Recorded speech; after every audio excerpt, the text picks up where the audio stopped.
The first thing Jake Hollister noticed was something dark sprawled in the middle of the grass. At first, he figured it was a dead buck, but as his horse drew closer, he stiffened right there in the saddle.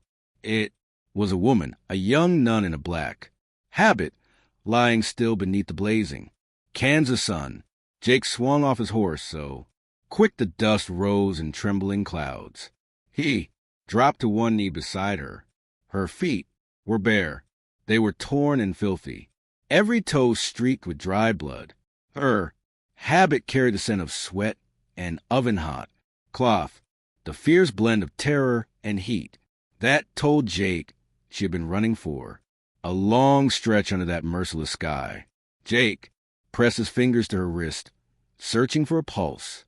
The skin felt scorching, blazing hot, as if she had trudged miles through the sun with no pause at all. Her lips shifted just a little, a murmur so faint he mistook it for the wind that is forbidden. He leaned closer. She breathed it again. This time her voice quivered like she feared even a sound slipping out of her mouth. Jake had endured plenty in his 52 years, from dust storms to shootouts and bitter winters, but he had never found a nun collapsed and abandoned on the prairie, with fear carved into her expression. Her eyes cracked open halfway, blue and unfocused. They looked frightened and distant. Yet, beneath the terror was an old wound that had lived inside her for a long time. Jake raised her head gently and felt the heat pouring from her skin, heat like sickness. When he touched her shoulder to check for injuries, she whispered it once more. That is forbidden, not like a threat, more like a desperate plea. And Jake understood she was not afraid of him. She was afraid of rules, of judgment, of whatever punishment a young nun might face for allowing a rancher touch her, even if he was trying only to save her life. Jake pulled out his bandana, dipped it into his water skin, and laid it across her forehead. She flinched at first, then eased, almost melting into the comfort of something cool for the first time in longer than anyone could guess. Far out across the prairie, he caught the faint sound of hooves. If someone from town came across her like this, resting in his arms, it would not end well for her, or possibly even for him. Jake slid one arm beneath her knees and another behind her back. He lifted her gently, and she settled against his chest as though every last bit of strength had drained from her. He felt how light she was, and he understood there was a story folded deep inside that. Whatever had driven a nun into the middle of the Kansas prairie was not something small. And as he carried her toward his horse, only one question kept circling his mind. What could be so forbidden that it forced a young nun into the lonely Kansas plains out here? Jake rode slow, keeping one arm around her so she would not slip from the saddle. She stayed quiet the whole way, breathing shallowly, her head resting softly against his chest. By the time they reached a narrow creek near the Hollister ranch, Jake noticed something unusual. She had not fought him, not even when she woke halfway and realized she was being held by a man she had never seen. Her fingers had tightened around his shirt, like she was holding on to the last safe thing she knew. He stepped off the horse and carried her into his cabin. It was a simple place. Wooden walls, a pot on the stove, and a Bible on the table he had not opened as often as he promised himself he would. He laid her gently on his bed. Jake soaked the cloth and set it on her forehead. She stirred, eyes fluttering open just enough to understand where she was. Relief, deep relief, moved across her face, showing she had not felt safe in a long while. He offered her water. She took a small sip, then another. Her voice was soft when she finally spoke. "Where am I?" Jake pulled a chair close beside her. "Hollister Ranch, a couple miles west of Dodge City. You passed out cold in the grass." She nodded like she expected that answer, and knew she had pushed herself far past her limits. "My name is Jake," he said. "What is yours?" It was as if even her own name was something she had to protect. Then she whispered, "Sister Elise."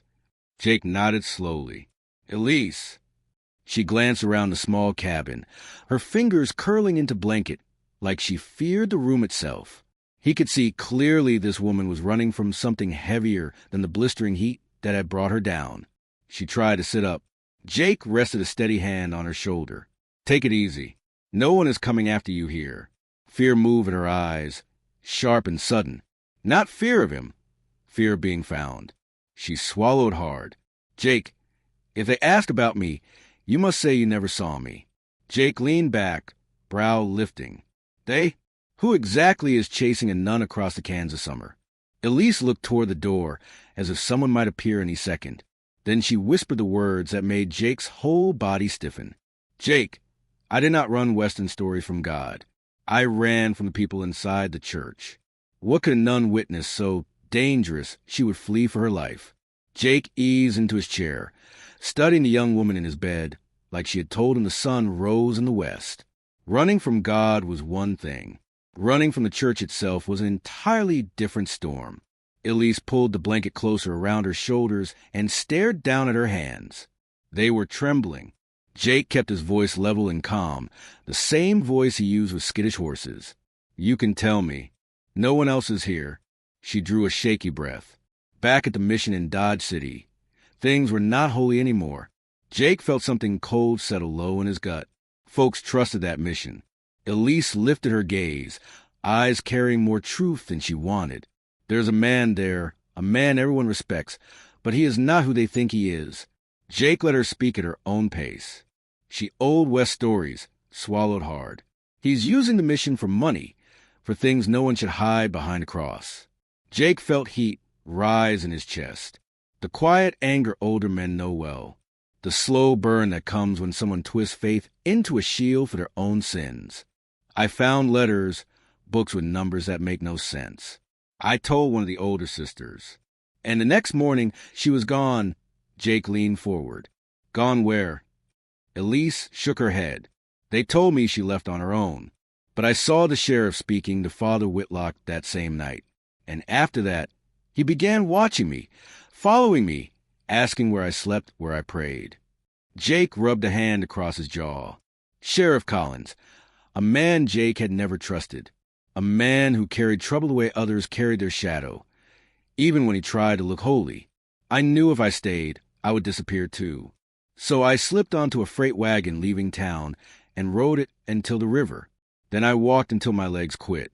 And that is how you found me." Her voice broke on the last words, and for the first time since he'd picked her up off the prairie, Elise began to cry. Not loud, desperate sobs, but the quiet, exhausted tears of someone who has held too much inside for far too long. Jake stayed in his chair, hands clasped, letting her cry without turning away. "You know, I once kept my mouth shut when I should have spoken. My wife needed a doctor, and the man in town turned us away because we didn't have enough money. I walked out of that office without saying a word. She died 2 days later, and I've lived with that silence every day since." He leaned forward, voice steady. "So, believe me when I say this. If you're brave enough to speak, I'm not going to let you stand alone." Jake rose and moved to the window, staring out at the quiet stretch of land. He had spent years tending only to his own business, but listening to what this girl had endured stirred something he thought had died with his wife. A need to protect, to set wrong things right. Wild West love stories. "Elise, if what you're saying is true, then this is bigger than both of us," he said. "I know," she whispered, "but I can't go back alone." Jake stepped closer, eyes unwavering. "You won't, not while I'm breathing." Now the real fight was coming, the kind that could shake an entire town. 2 mornings later, Jake woke before the sun even touched the horizon. It was one of those hushed Kansas dawns when not even the wind dared to move. He stepped outside, his boots sinking lightly into the cool dirt, eyes sweeping across the quiet horizon. Inside the cabin, Elise was awake as well. She sat at the table, fingers curled around a cup of warm water. Jake took the seat across from her. "All right," he said. "We need answers." She nodded. "If Father Whitlock knows I escaped, he will send others. He will not stop. We're going into town." Her eyes widened. "Into Dodge City?" Jake nodded once. "If the man is dirty, folks need to see the truth with their own eyes." Elise drew a shaky breath. "What if they see me?" Jake gave a small, stubborn rancher smile. Then let them look. You've got nothing to be ashamed of. They rode out together. Before leaving, Jake handed her an old trail hat from the peg by the door. It was sun-faded and a touch too big, but when she pulled the brim low over her eyes, it hid half her face and gave her just enough courage to sit tall in the saddle. The prairie stretched wide and golden. Heat already rising though the morning was barely begun, and by the time the roofs of Dodge City came into view, Elise found herself gripping the saddle horn tighter than she meant to. Cowboys moved about tying horses, and in the center of it all, the mission house stood tall and righteous, pretending it had never tasted a speck of sin. Jake was the first to dismount. Elise followed, her hands trembling. He steadied her with a gentle hand near her elbow. I'm right here. At the edge of town, Elise almost halted. Her legs felt the same way they had in that open field, weak and trembling. But now it wasn't the sun pressing her down. I don't know if I can do this, she whispered. Jake held out his hand, rough and steady. You don't have to shout, he said. You just have to say the truth once, and I'll stand beside you while you do. For the first time in a long while, she felt terrified and not alone. As they walked toward the church doors, people began to stare, recognition spreading fast. A missing nun never stays a secret long. Near the entrance stood Sheriff Collins. He stepped forward wearing that slow, oily smile he saved for moments when he thought he'd already won. Morning, Jake. You bringing her back where she belongs? Sheriff Collins asked, his lip curling. Jake didn't blink. That depends. You planning to tell the truth today? The sheriff's smile twitched, just enough to show the man underneath. Then the mission doors opened. Father Whitlock stepped out, hands folded, face calm, eyes cold as a frozen river. His gaze found Elise instantly. There you are, child, he said softly. Come along. We'll settle all this inside. Elise flinched back. Jake stepped forward. And right there in the heart of Dodge City, the air tightened, sharp, dangerous, like lightning waiting for a place to strike. The sheriff's fingers hovered near his holster. Whitlock's jaw tightened. Jake felt it hit him all at once. They weren't here to talk. Now the only question was who would move first. Collins shifted, hands sliding lower toward his gun. People backed up, others pressing to see better, tension crawling over the dirt street. Then Elise stepped forward. She opened her mouth. Nothing came out at first. Her knees trembled. Jake tightened his grip on her arm, holding her steady. I'm not going inside with you, she said, voice shaking but loud enough to carry. Not today. Not ever again. The crowd stilled. A man near the back muttered, The father would never do such a thing. Whitlock lifted his chin. Children say wild things when fear clouds their minds, he said smoothly. Come, sister. We'll speak in private. He stepped toward her. Elise didn't move. Jake did, putting himself between them before Whitlock could take another step. If you want her, Jake said quietly, you'll go through me.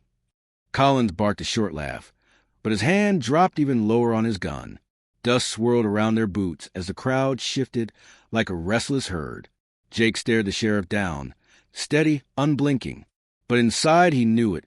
One wrong twitch, and this street would become a graveyard. Elise lifted her chin. Her voice was stronger this time. I saw the books.